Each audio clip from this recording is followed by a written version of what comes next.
saya akan membahas materi khusus, yang mana materi ini pastinya adalah sebagai pemahaman untuk pengembangan bisnis Metaverse.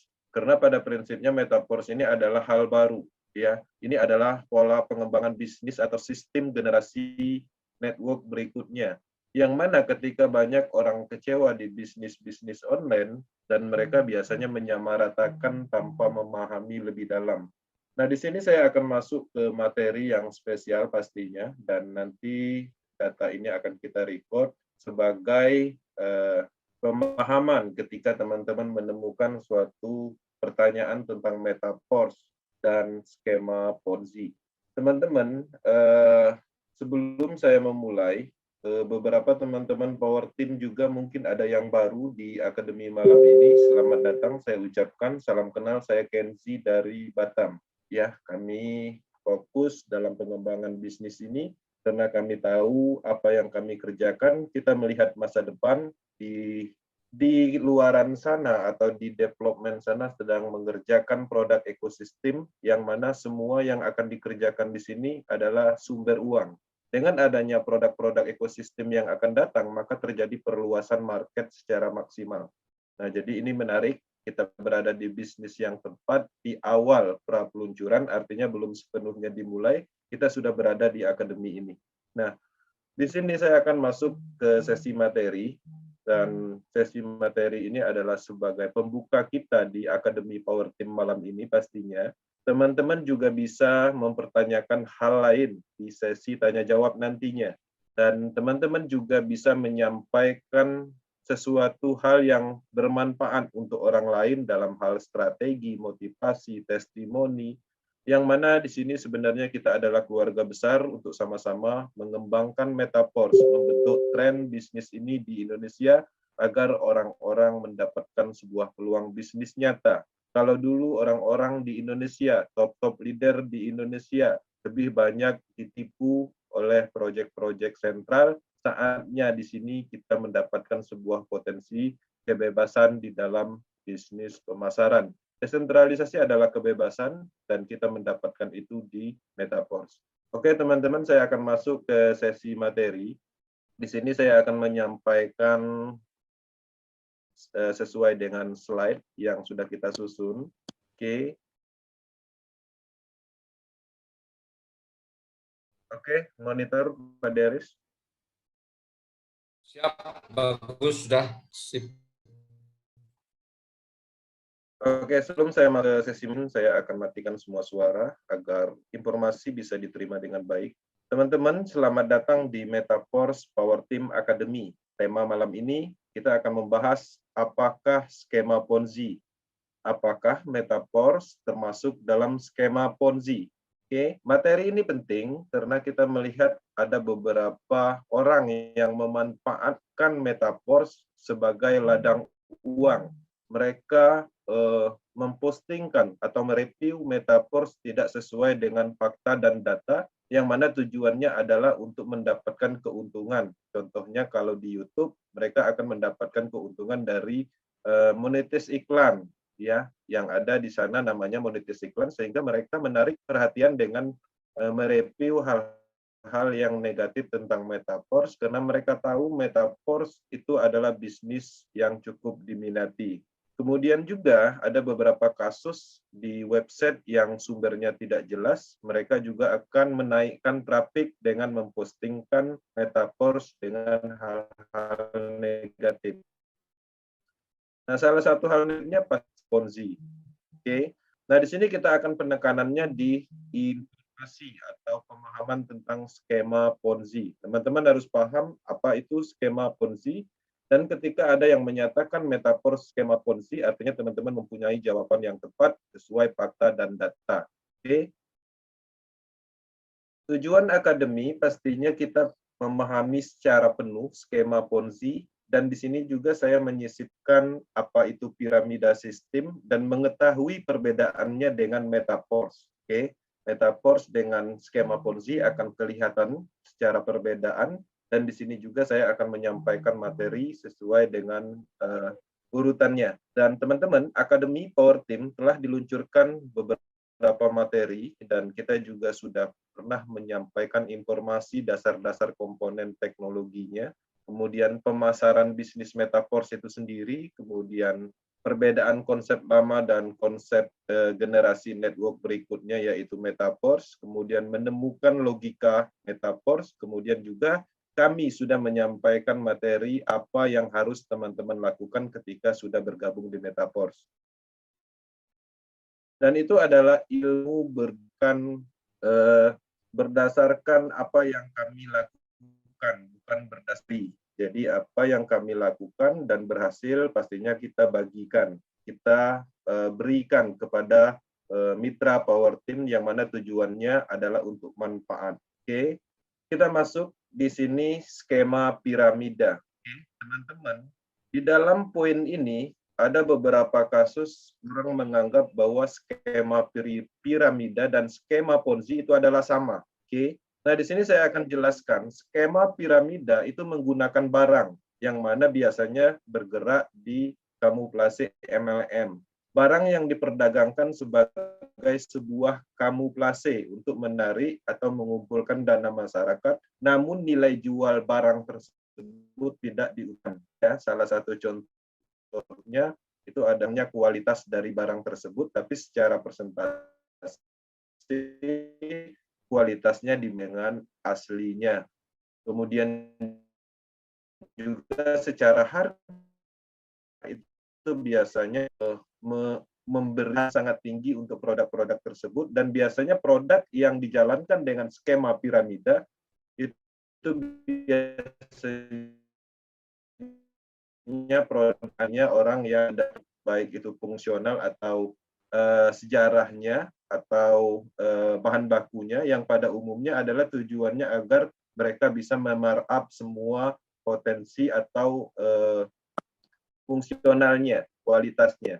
Nah, itu adalah skema piramida. Artinya skema piramida itu jelas dia menggunakan produk ya untuk mengumpulkan dana masyarakat. Nah, di sini ada satu konsep lagi namanya skema Ponzi. Ini menggunakan keuntungan dari investasi sebagai sebuah kamuflase untuk menarik atau mengumpul dana masyarakat, namun nilai jual barang atau investasi tersebut tidak diutamakan. Jadi pembayaran ini biasanya skema Ponzi ini dia menggunakan sistem investasi yang mana dana investasi itu tidak jelas mau diputar kemana dan tidak ada transparansi.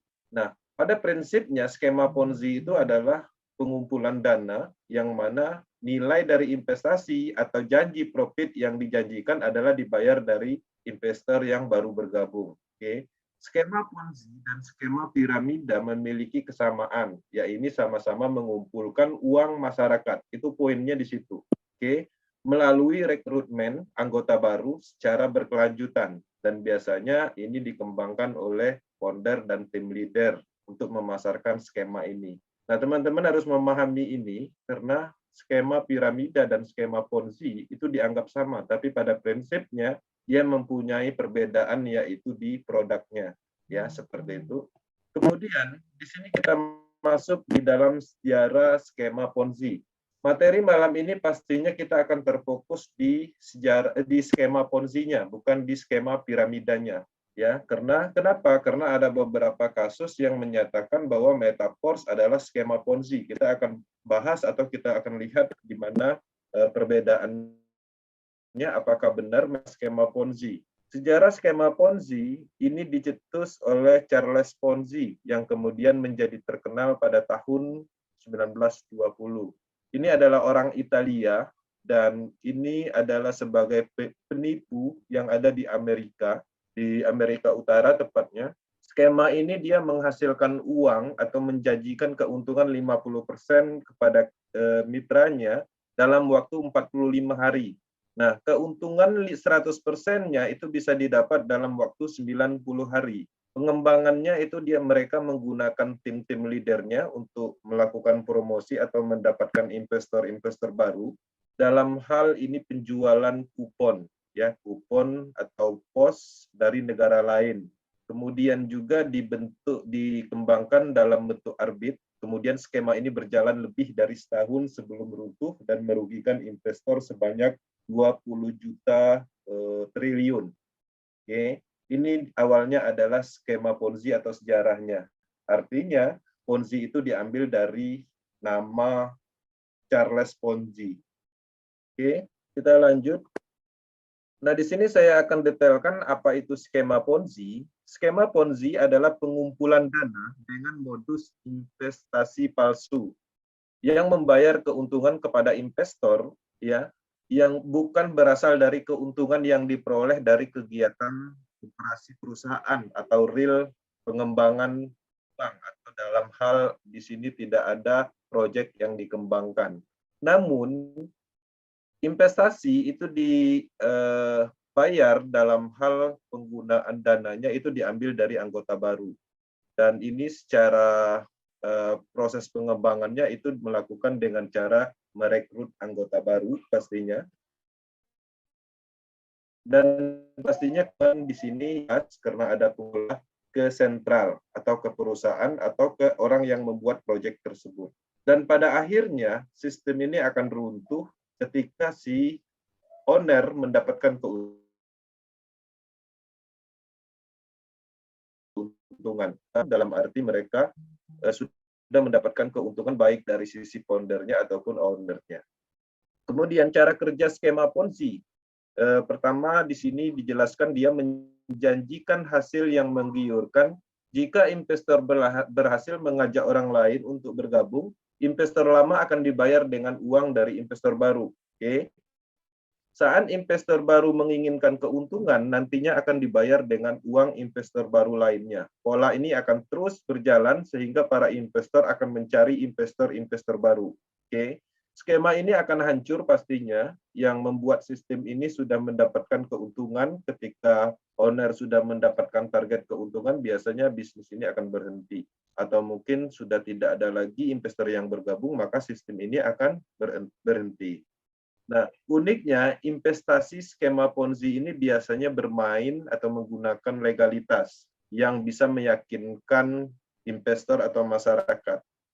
Mereka menjual nama-nama besar sebagai endorse, kemudian menggunakan legalitas perusahaan ternama yang perusahaan tersebut sebenarnya udah pilot. Kemudian sistem pengolahannya itu terbungkus rapi, biasanya terlihat penjualan atau secara visualnya mereka mengadakan pertemuan-pertemuan yang high class seperti di perhotelan dan lain-lain. Oke. Nah, pengembangan bisnis investasi atau scam biasanya bergerak di saham, ya. Kemudian perhotelan, wedding, kripto, perkebunan, dalam hal arisan misalnya donasi dan lain-lain. Nah, jadi teman-teman, skema Ponzi ini sudah sering ya, dan kita pun pernah mengalaminya dan pernah memahaminya. Dalam hal bahkan kita pernah menjadi korban. Oke. Nah, di sini saya akan jelaskan bahwa ada tanda-tanda skema Ponzi yang mana di sini ada beberapa poin secara garis besar. Pertama, skema Ponzi ini pastinya menjanjikan profit yang tinggi ya dan resiko yang rendah, dan biasanya mereka menjual mimpi ya. Misalnya dapat duit seperti itu. Kemudian beberapa impian yang biasanya dijanjikan atau diimpikan supaya orang bisa memasukkan dana atau orang tergoda untuk masuk ke plan investasi skema Ponzi. Biasanya juga profitnya tidak sesuai dengan standar perbankan atau pakar ekonomi analisis. Jadi biasanya skema ini berjalan di atas rata-rata investasi yang sifatnya legalitasnya jelas. Kemudian juga strategi investasi ini itu biasanya dirahasiakan dalam hal putaran dananya dan dijelaskan dengan pola yang sangat rumit. Oke. Kemudian tidak diberikan akses untuk melihat dokumen investasinya, serta arus penggunaan dana historikalnya itu juga tidak transparan. Kemudian di sini juga ketika pengembangan bisnis Ponzi ini, pada akhirnya teman-teman akan sulit menarik dana dan pastinya di sini ada proses yang namanya withdraw. Pengumpulan dana itu juga ada di skema ini, pastinya itu adalah ciri-ciri atau tanda-tandanya, dan pengumpulan dana itu sendiri itu masuknya ke rekening terpusat atau sentral. dengan pola pengembangan yaitu menggunakan pemasaran MLM, biasanya menggunakan sistem binari atau matahari. Oke. Nah, di sini ada contoh kasus skema Ponzi terbesar dalam sejarah. Di sini ada Bernard Madoff, legenda skema Ponzi terbesar dalam sejarah Amerika Serikat. Oke, kita lihat ciri-cirinya bahwa skema Ponzi yang dijalankan oleh Bernard Madoff ini, dia menggunakan skema Ponzi yang dilakukan dengan mengambil uang investasi dari investor lalu diberikan kepada investor lain. Polanya seperti itu. Dia juga mencari dana milik investor dan ribuan investor dari perusahaan-perusahaan termasuk badan amal. Dan ini mengumpulkan dana sebesar 7 miliar USD atau sekitar 100 triliun. Nah, ini adalah sejarah di dalam skema Ponzi terbesar di dunia. Nah, teman-teman bisa melihat bahwa ada komponen penting, artinya di sini jelas ada pengumpulan dananya dan menguntungkan si Bernard Madoff ini. Dan Bernard Madoff ini juga mempunyai banyak kekayaan, baik itu villa mewah dan kapal pesiar dari hasil pengembangan Ponzi-nya. Oke. Kemudian ada contoh kasus skema Ponzi yang ada di Indonesia, dan ini berasal dari Rusia juga, dan ini sangat berkembang pada eranya di Indonesia, yaitu MM Global, ya, manusia membantu manusia. Nah, ini dikembangkan oleh Maprodi yang merupakan pengembang investasi dengan sistem donasi menggunakan skema MIDA, mirip sistem yang dipakai oleh bisnis multilevel marketing. Nah, di sini juga pastinya ada profit 30%, yang mana profit itu akan dibayarkan secara sistem PHGH. Oke. Si Maprodi hanya membuat suatu sistem untuk perintah transfer PHGH atau bantu-membantu. Nah, tapi di sisi lain, sentral data atau pengaturan program itu bisa dilakukan oleh Maprodi, sehingga dia mempunyai banyak address wallet, dia mempunyai banyak nomor rekening, dan semua program diarahkan di rekeningnya, sehingga dia mendapatkan keuntungan maksimal dalam hal memainkan program dari sistem yang dia buat. Nah, kita bisa melihat artinya di sini ada pengumpulan dana yang memungkinkan programnya diatur oleh Maprodi atau orang yang mempunyai proyek. Ini adalah skema yang cukup booming pada waktu itu, dan mungkin di antara mitra kita ada yang mendapatkan atau mengikuti program ini dan pasti paham apa itu MM, ya, MM Global. Kemudian di sini juga saya menyampaikan contoh kasus skema Ponzi Dream for Freedom, dan ini baru-baru dan beberapa tahun yang lalu. Sistem ini menghimpun dana masyarakat hingga 3, triliun rupiah dengan sistemnya donasi sama seperti MM Global, dengan menjanjikan bonus sponsor, bonus pasangan, bonus kedalaman level. Ya, owner yang punya proyek mendapatkan keuntungan di sini, mendapatkan keuntungan dari PIN aktivasi. Oke, karena dia adalah sistem donasi, sehingga tidak ada pengumpulan dana langsung, hanya memerintahkan proses transfer. Tapi di sisi lain kita bisa melihat sistem ini sentral dan gampang dikendalikan atau diperintahkan atau dirubah programnya. Sehingga Dream for Freedom ini juga mempunyai beberapa kali ganti plan, ya, dan pada akhirnya membuat nama atau menggantikan namanya Nesia. Dan di sini juga ada pendapatan dan keuntungan dari penjualan PIN, yang mana itu adalah pengumpulan dana. Oke. Kemudian apalagi di sini juga ada contoh kasus skema Ponzi, yaitu PGMC. Skema ini adalah skema yang menawarkan investasi emas keuntungan, yang mana mereka menyebutnya dividen. Ya, pembayarannya itu 10-20% per bulan. Perusahaan investasi dengan menerapkan skema yang beroperasi di Indonesia menerapkan skema mining, ya. Kemudian juga di sini mereka trading dalam hal emas. Nah, setiap para investor selalu dilakukan pertemuan di hotel-hotel berbintang, dan banyak sekali masyarakat yang ikut pada saat itu dan menjadi korban. Oke. Kemudian kita lanjut.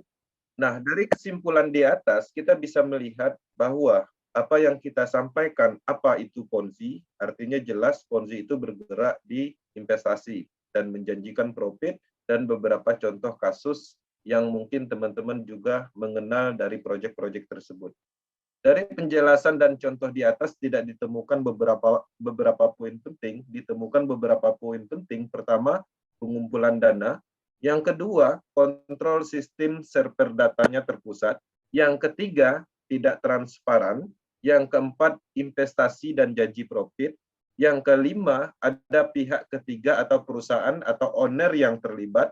Kemudian tidak ada produk yang ditawarkan, hanya profit investasi. Kemudian pastinya konsep itu adalah perencanaan penipuan. Oke.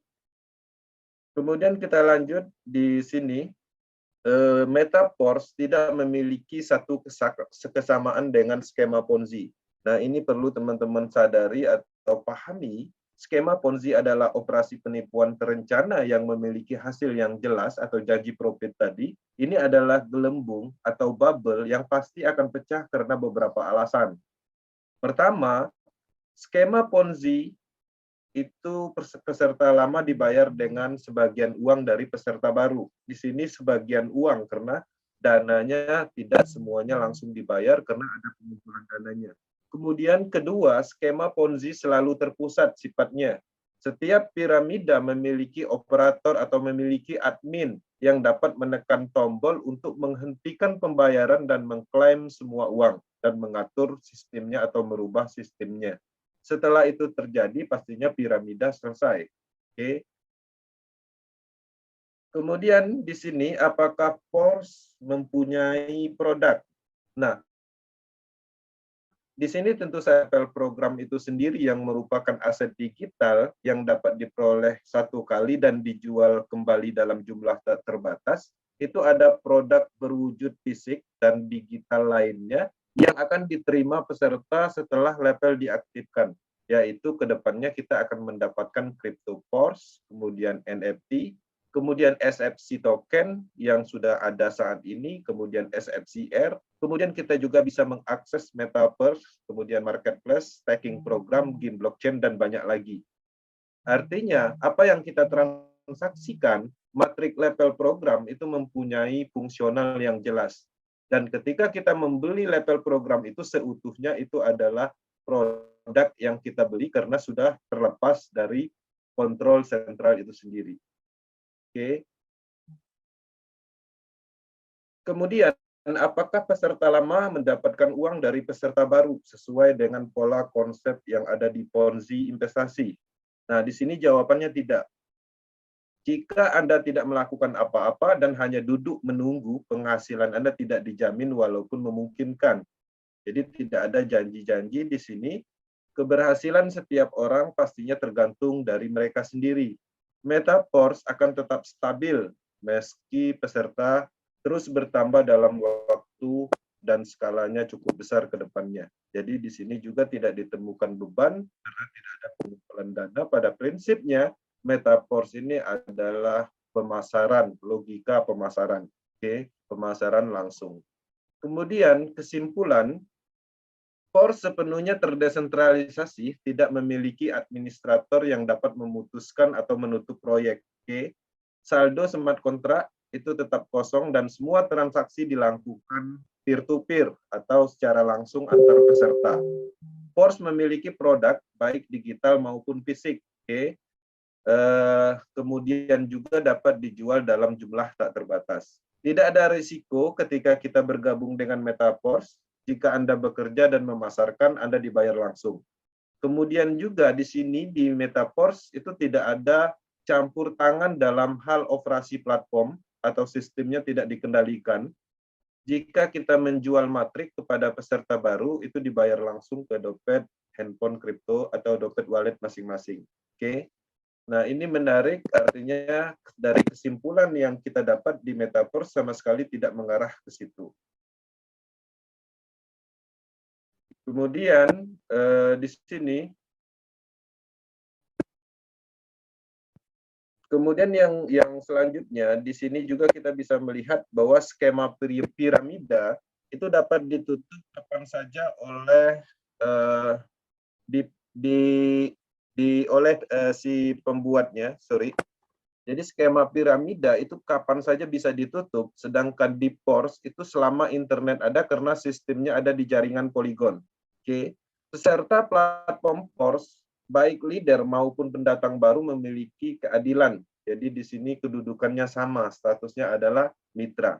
Jadi tidak ada posisi dalam hal struktur jaringan seperti binary system, karena semua orang ketika membeli matrik, itu bentuk matriknya sama, seperti S3 adalah 3 space kosong dan S6 6 space kosong. Jika kita semua di sini berhenti, tetapi satu memutuskan untuk melanjutkan, maka itu berfungsi dengan baik untuk satu orang. Oke, yang tidak mungkin dalam skema Ponzi. Nah, kita bisa melihat kalau skema Ponzi, kalau seandainya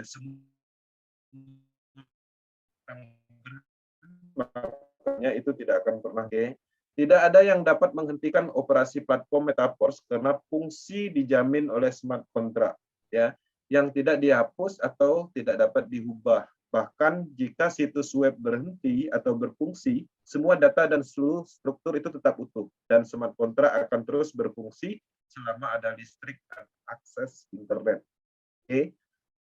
Kemudian juga Anda perlu memahami bahwa dalam proyek investasi, Anda diberi uang Anda kepada admin dan mereka dapat melarikan diri, ya, dengan uang Anda kapan saja.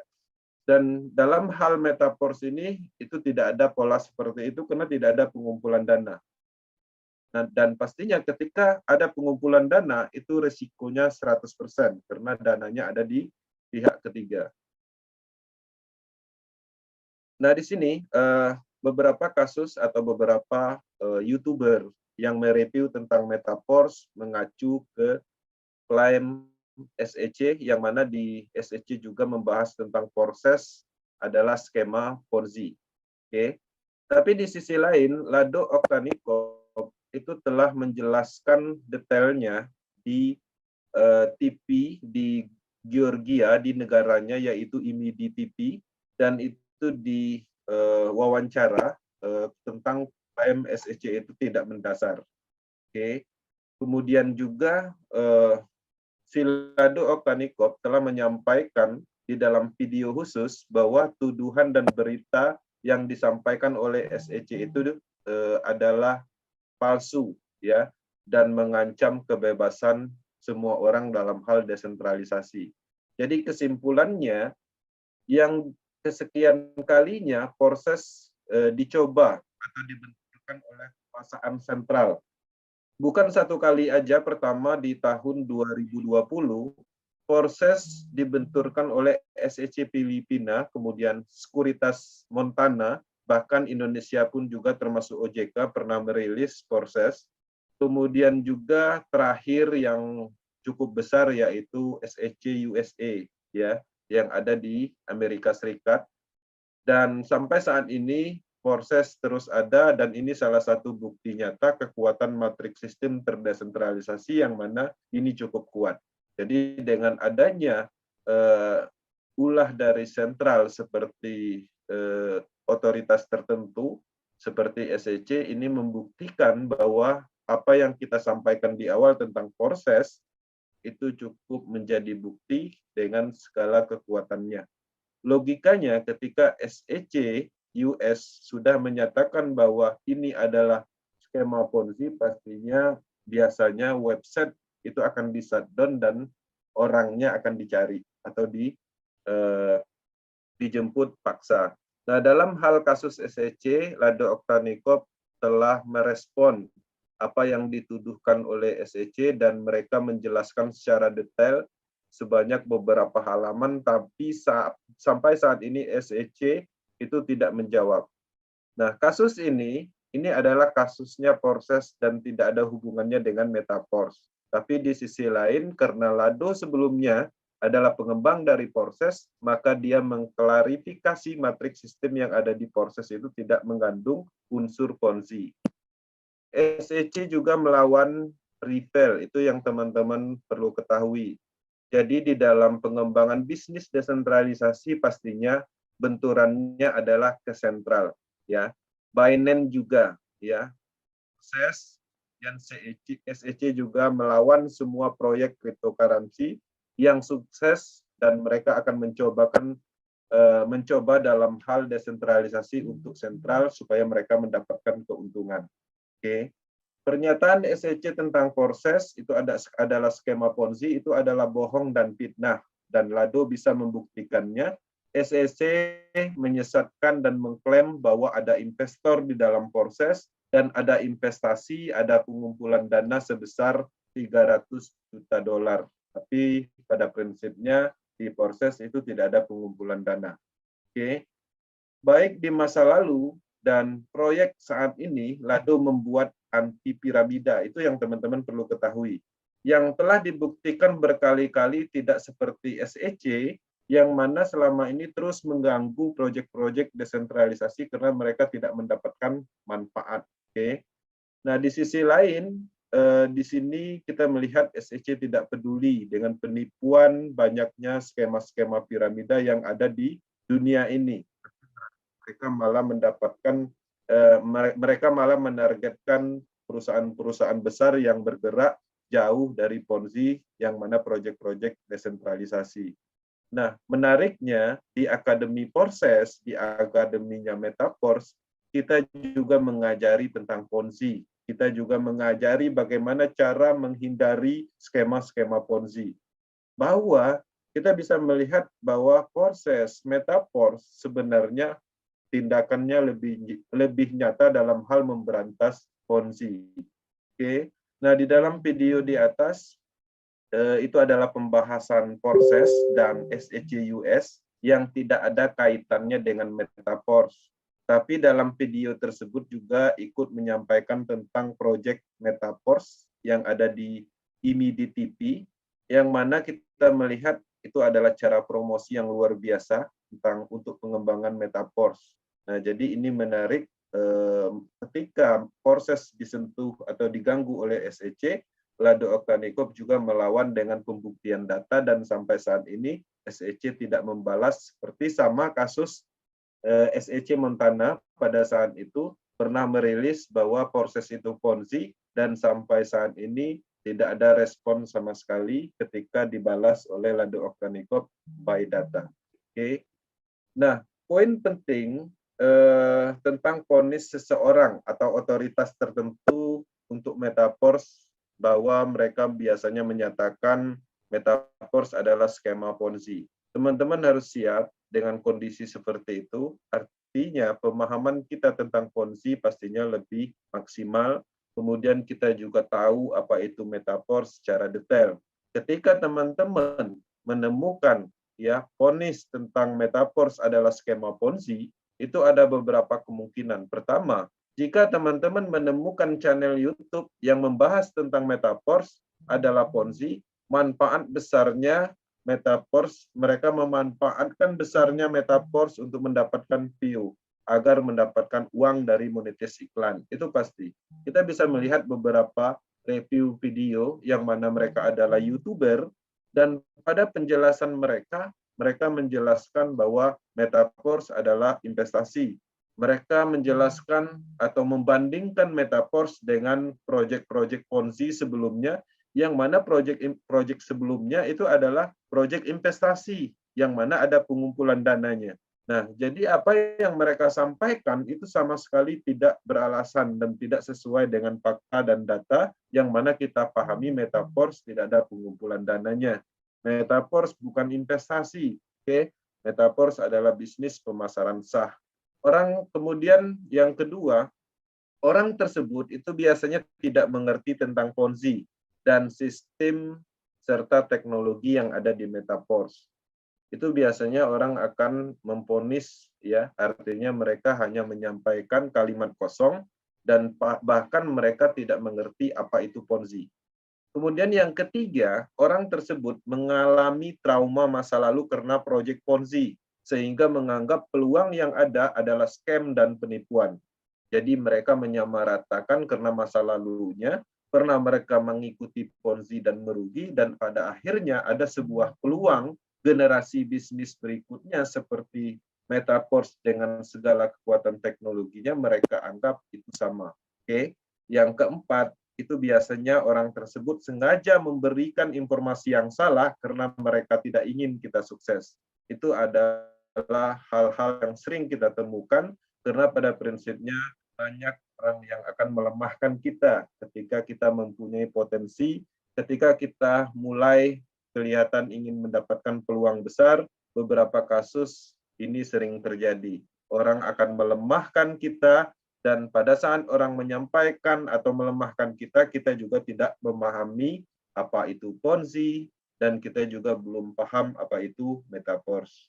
Kemudian yang kelima, melihat sumber informasi dari otoritas sentral yang mempunyai masalah dengan pesaing bisnis sentral serta pemasukan pajak. Nah, jadi banyak sekali review yang terjadi. Orang melihat Metaverse mengacu misalnya kepada SEC.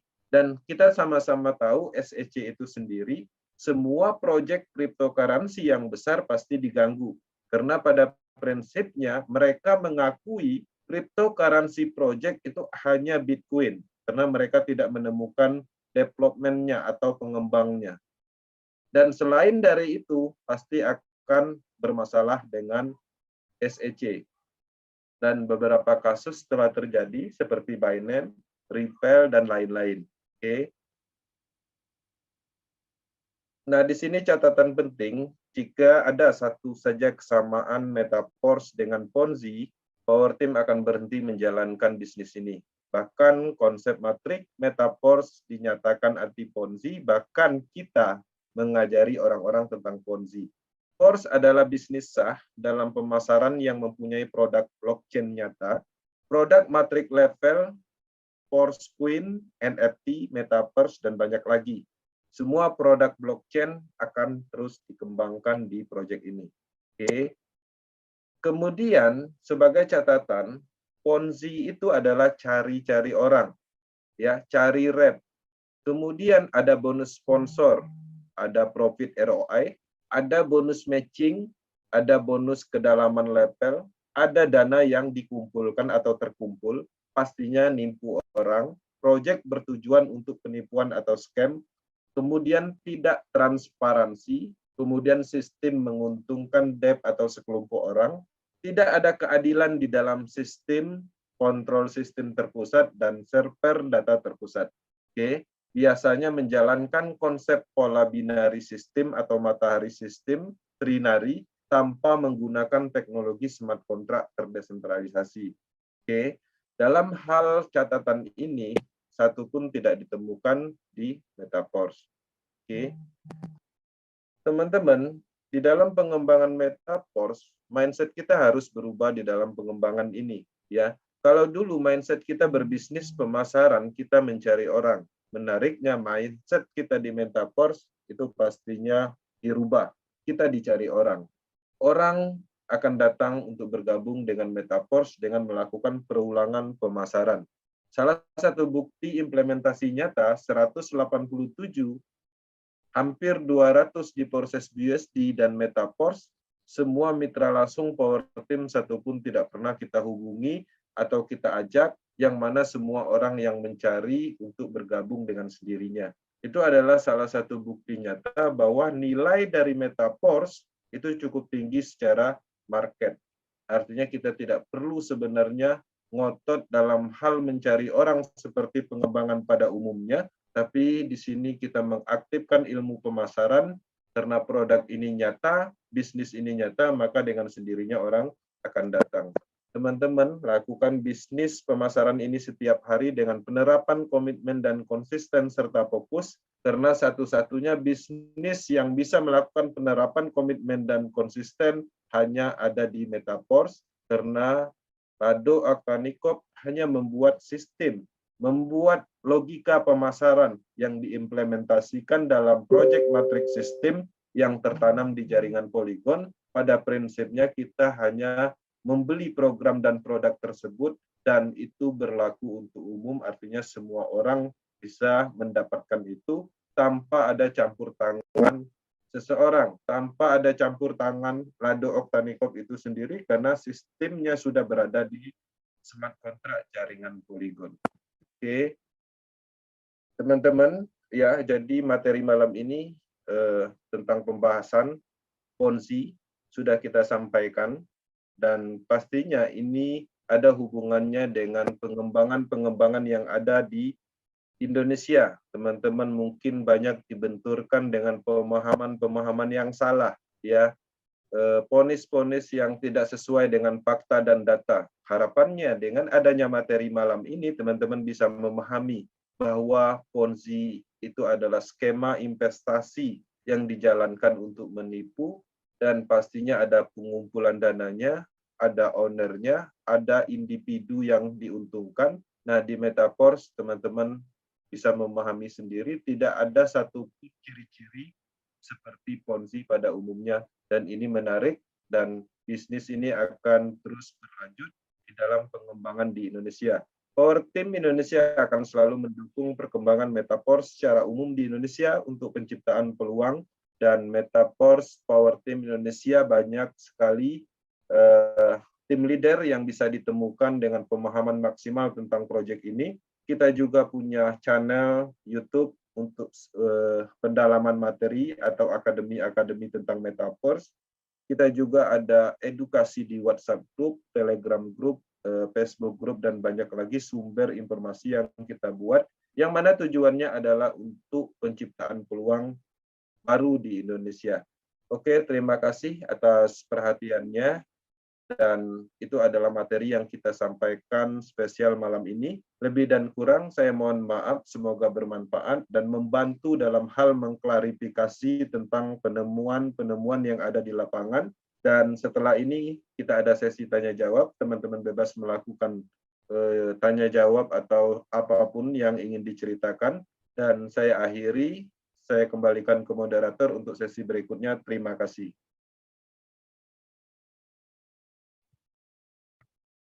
Oke, terima kasih Bang Ansy atas presentasinya pada malam hari ini. Kita membahas soal Ponzi dan piramid, anti piramid ya. Jadi sekilas banyak orang menganggap apa yang sedang kita kerjakan ini adalah Ponzi ataupun piramid. Namun dengan data, dengan perbandingan, dengan komparasi dari yang tadi disampaikan Bang Ansy, harusnya kita pelan-pelan mulai bisa membedakan, dan kita harusnya bisa menjawab apa yang persepsi salah tentang Ponzi atau piramid yang sedang kita kerjakan, ciri-cirinya, dan tadi saya sampaikan juga secara broadcast untuk bisa men-capture presentasi Bang Ansy. Nanti akan kita berikan file PDF-nya untuk bisa dipelajari dan dipahami, untuk dibagikan ke siapapun yang menyudutkan atau menuduh bahwa Metaverse adalah bisnis Ponzi atau piramid. Pada dasarnya memang dimanapun bisnis pasti membutuhkan orang. Tidak ada bisnis di dunia ini yang tidak membutuhkan orang. Ketika kita membutuhkan orang dengan cara menyampaikan, banyak orang menganggap kesannya seperti kita bisnis ajak mengajak ya, atau bisnis mempengaruhi. Padahal banyak sekali pekerjaan kita yang pada prinsipnya juga pasti akan mengajak orang atau mempengaruhi orang untuk membeli produk kita, atau kita bekerja pada orang untuk mendapatkan penghasilan. Oke, Bapak Ibu sekalian, silakan dari yang ada yang bertanya atau mungkin bercerita tentang pengalamannya sebelum di Force atau Forsas, yang punya pengalaman, baik pengalaman yang menyenangkan atau tidak menyenangkan tentang bisnis sejenis Ponzi atau bisa dikatakan bisnis piramid atau Ponzi. Silakan kita sharing di sini, tidak apa-apa. Karena mungkin ada yang masih malu bahwa Bapak Ibu sekalian memang dulu pernah menjalankan Ponzi ataupun piramid, namun dengan bertemunya dengan Force pastinya lebih membukakan mata pikiran Bapak Ibu sekalian tentang ternyata memang tidak sama apa antara yang kita sedang kerjakan dengan bisnis sebelumnya. Saya yakin dari sebagian besar dari teman-teman di sini sudah pernah menjalankan bisnis network marketing yang ujung-ujungnya itu adalah scam, karena memang dasar dari bisnis yang diciptakan itu adalah ponzi atau piramid. Silakan Bapak Ibu sekalian bercerita, enggak apa-apa, berbagi cerita supaya kita di sini sama-sama satu frekuensi, satu rasa atau satu pengalaman. Tidak hanya Bapak Ibu sekalian, Bang Kenzi itu rajanya network marketing yang dulu-dulunya juga sama, ponzi, tetapi dengan bertemunya dengan Force, akhirnya mempunyai sebuah kesimpulan besar bahwa ini yang dicari selama ini. Karena jiwa kita adalah network marketing, bisnis ini adalah disampaikan dengan dengan orang lain. Oleh karena itu, pastinya Force ini adalah pilihan terakhir dan terbaik saat ini yang perlu kita pertahankan, perlu kita perjuangkan, dan perlu kita sampaikan ke siapapun, baik yang pernah menjalankan ponzi atau tidak, sampaikan saja. Siapa tahu mereka-mereka itu juga sebetulnya sedang mencari bisnis network marketing yang tidak ponzi, bisnis marketing yang tidak piramid ya. Nah, Force itu adalah jawabannya. Oke, Bapak Ibu sekalian, sudah saya buka mic-nya, silakan bertanya atau bercerita tentang pengalamannya di sini. Bercerita aja seperti yang lainnya supaya kita tahu nih latar belakang masing-masing. Atau mungkin ada yang juga menjalankan multi level yang sebetulnya produknya hanya sebuah kedok multi level, tapi produknya hanya sebuah ya tadi seperti kedok saja, tapi sebetulnya penekanannya bukan di produk, tapi penekanannya di sistem rekrut-merekrut ya, ajak-mengajak dengan bonus yang lebih besar daripada menjual produknya, tapi bonusnya lebih besar dari merekrut daripada bonus dari produknya. Ini juga ciri-ciri ponzi juga. Oke, silakan. Sebelum ya, silakan Pak Wasito kalau mau bertanya. Ya. Atau bercerita. Saya cuma ingin kejelasan aja. Scam itu artinya tutup, bubar, stop, berhenti, atau apa, Pak? Itu aja. Oke, Pak Wasito. Oke. Coba kalau Pak Wasito sekarang sedang memegang handphone, buka di Google Translate, kata-kata scam atau SCAM itu artinya penipuan. Bapak ketik sekarang di HP, ketik aja di Google itu. Jadi kalimat scam itu sebetulnya artinya adalah penipuan. Scam adalah, ini saya bacakan ya. Jadi scam itu adalah trik kepercayaan, adalah upaya untuk melakukan penipuan setelah mendapatkan kepercayaan korban terlebih dahulu. Jadi penipuan yang terencana. Penipuan yang terencana dengan waktu, dengan nilai yang sudah ditetapkan oleh pembuat dari program itu ya. Jadi kalau kita bilang program itu scam, itu adalah memang program itu sudah direncanakan, cuma tidak diberitahukan kepada kita kapan, apa berhentinya, atau apa yang ditipu tidak diceritakan. Yang diceritakan hanya keuntungan, profitnya. Jadi bisnis yang bisa dikatakan scam itu istilahnya demikian. Ya. Oke, jadi itu mungkin garis besarnya. Ya, jadi saya respon ya. Jadi di dalam pengembangan proyek bisnis pemasaran, baik itu MLM ataupun BU investasi, kita banyak sekali mendengar kalimat scam. Dan satu lagi adalah scammer atau scammer. Oke. Scammer. Scammer itu sendiri itu adalah pelakunya dan scam itu adalah proyeknya. Scam itu artinya memang proyek itu didesain untuk menipu orang. Nah, dalam kasus scam itu sendiri sebenarnya teman-teman tinggal translate aja, artinya penipuan. Nah, beberapa kasus, ada beberapa orang yang menjalankan bisnis sah, baik itu MLM yang benar-benar murni MLM untuk pemasaran bisnis, tapi di situ dia gagal, pada prinsipnya biasanya orang menyatakan itu adalah scam. Tapi di sisi lain, proyek yang dia kerjakan adalah benar dan tidak ada menipunya. Nah, artinya scam itu sekarang kondisinya atau pengertiannya itu salah. Orang-orang menganggap orang gagal di dalam suatu bisnis, terutama bisnis pemasaran seperti MLM, mereka menganggap scam. Sebenarnya itu bukan scam, karena mereka sebenarnya bukan untuk menipu, tapi diri mereka lah yang menipu diri sendiri. Sama seperti kasus di Metaporse, secara sistem itu tidak ditemukan potensi penipuannya. Tapi kenapa masih banyak orang yang menganggap dirinya tertipu di Metaporse? Kenapa? Karena mereka merasa tidak mampu, kemudian mereka tidak menghasilkan, kemudian mereka menganggap Metaporse adalah scam.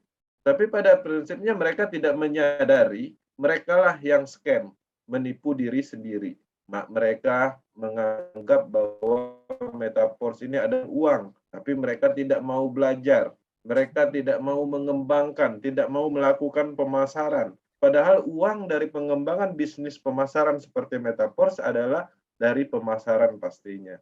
Sehingga mereka tidak mampu, kemudian uangnya tidak kembali dalam hal belum dapat mungkin bonus limpahan, mereka menganggap proyek ini scam. Nah, itu yang perlu kita sampaikan. Nah, jadi teman-teman, di dalam pengembangan bisnis apapun, ada banyak MLM itu yang benar. Ada banyak proyek-proyek itu yang benar, seperti Metaporse, MLM yang produknya memang sesuai dengan kualitas dan harganya. Tapi di sisi lain masih banyak juga orang yang merugi di situ. Karena kenapa? Bukan dari kesalahan proyeknya, tapi kesalahan dari pelakunya. Dan itu sebenarnya tidak layak dinyatakan scam. Dalam hal sebenarnya mereka sebenarnya tidak bertujuan untuk menipu, seperti kasus Metaporse dibuat sedemikian rupa dan tidak ditemukan potensi scam-nya atau potensi penipuannya. Teman-teman harus tahu, penipuan itu terjadi karena beberapa faktor. Pertama, ketidaktransparansi, jelas. Metaporse transparan. Ada pengumpulan dana, sehingga kalau ada pengumpulan dana kita itu ada di pihak ketiga. Artinya berpotensi uang kita dilarikan atau ditipu. Kemudian sistem yang kita ikutin dikontrol sistemnya atau data servernya terpusat, gampang diambil alih. Artinya ada potensi scam, potensinya di mana dimatikan seperti itu servernya, kemudian sistemnya dirubah. Itu artinya kan ada potensi penipuan di situ. Ada celah yang membuat atau seseorang atau proyek tersebut membuat penipuan di dalam sistem. Nah, di Metaporse, celahnya di mana? Penipuannya di mana? Dia transparan, dana tidak ada terkumpul, sistemnya tidak bisa dimatikan, tidak bisa disetting-setting. Nah, artinya jelas proyek ini sangat adil, jujur, transparan, yang tidak ditemukan potensi dari penipuannya atau scam itu tadi. Semoga ini bisa dipahami. Oke, begitu Pak Wasito, jawaban dari kami dan Bang Kensi. Pak Wasito, ada lagi mungkin ditanyakan Pak Wasito? Terima kasih, sudah cukup jelas. Oke, baik. Pak Wasito dari sudah menanyakan tentang scam, dan mungkin bisa disambung oleh web yang lain. Saya persilakan kalau ada bertanya.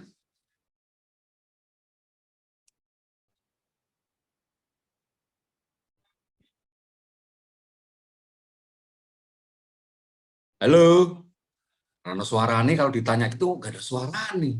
Tadi pas awal-awal koyer. Halo, selamat malam. Halo.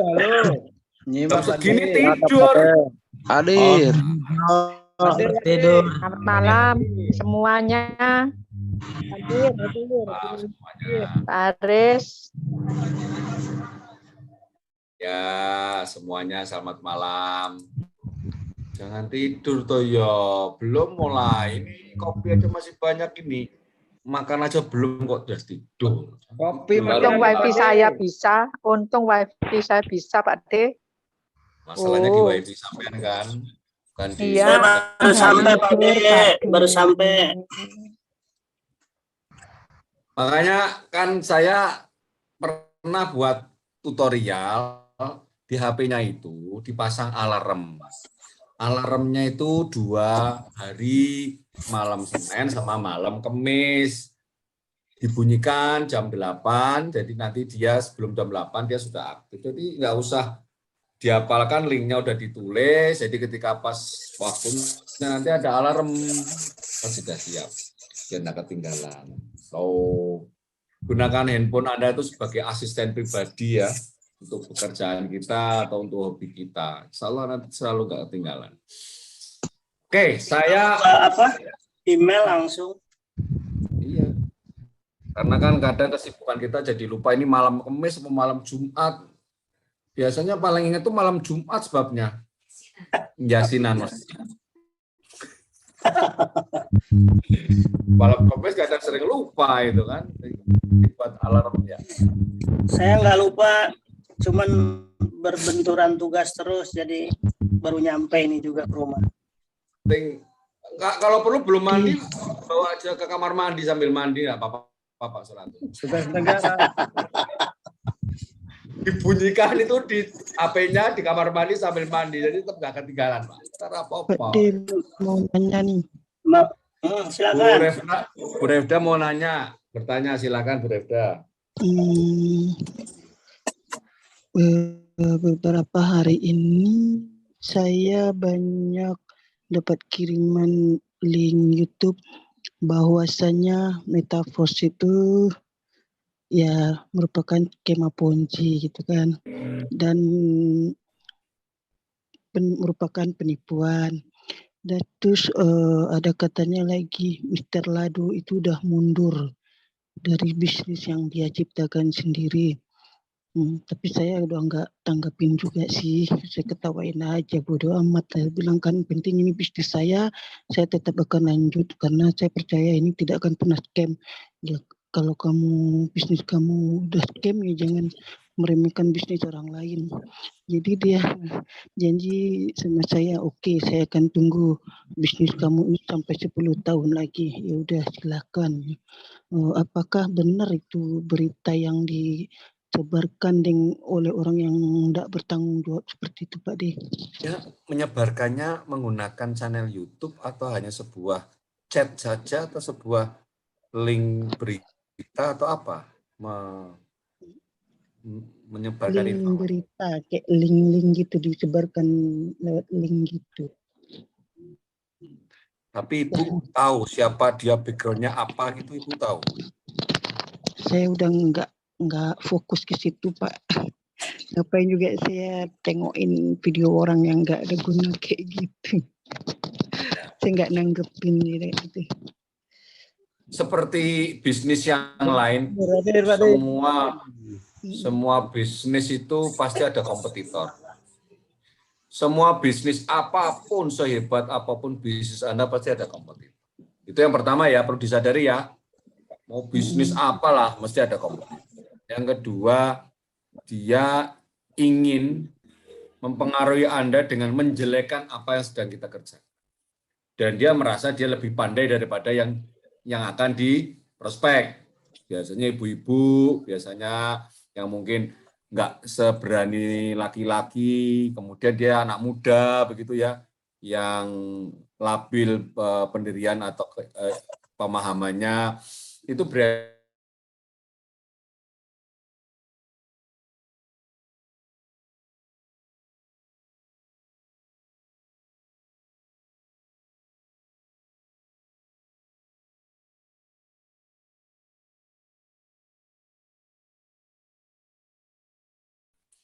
kita semua di sini, kapanpun, dimanapun, bahkan kita bekerja di kantor pun juga kita pasti ada kompetitor kan. Dengan menjelekkan kita, mengisukan negatif tentang kita, sehingga orang-orang nggak suka sama kita nggak punya teman, dan mungkin dalam pekerjaan kita nggak dipromosikan untuk naik jabatan. Di bisnis juga demikian. Tetapi ketika Anda melakukan ini yang benar, dengan dasar dan memang informasi yang didapatkan,